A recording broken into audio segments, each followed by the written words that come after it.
So I want to share something that I've really come to learn over the last kind of year of working on the University of Life project and meeting a huge amount of people in the wellness space. And one thing that struck me is that some who are really heavily invested into the wellness space, they're so fragile, they're so sensitive. I hate to say it, but they're so weak. I'd be afraid that sometimes if I blow a different way, they'll fall over. And I think if you look at things clearly, you'll actually see that sometimes people that invest themselves a little bit too much into the wellness space or perhaps even overdose in it, it does them more harm than good.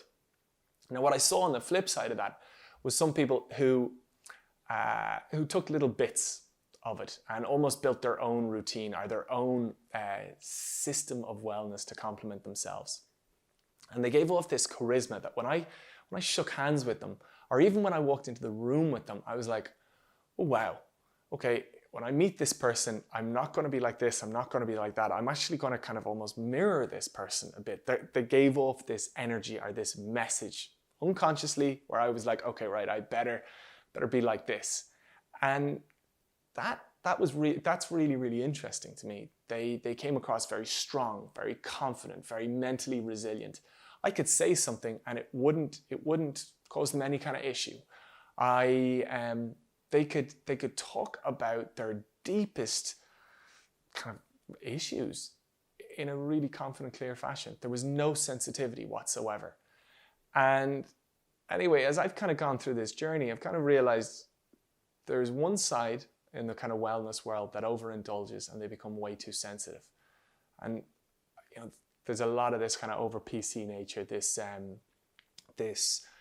indulging in almost dramatic consent to do this, to consent to do that. And obviously there's real validity in that space, but there's overindulgence too.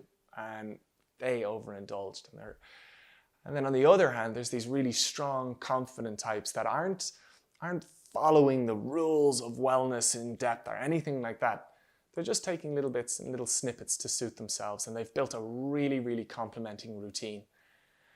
And so for me, I think I actually went through this same journey of maybe overindulging and becoming sensitive as a result and being like, why is this happening? I'm doing everything right. I'm following all these routines. But perhaps if you follow all those routines, there becomes too much rules, too much pressure, too much overthinking.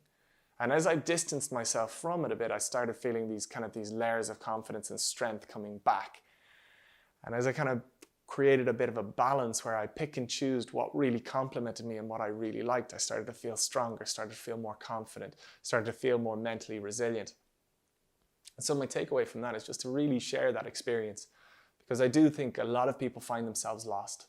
A lot of people find comfort and strength in the discipline of a wellness routine, a certain diet, a certain training regime.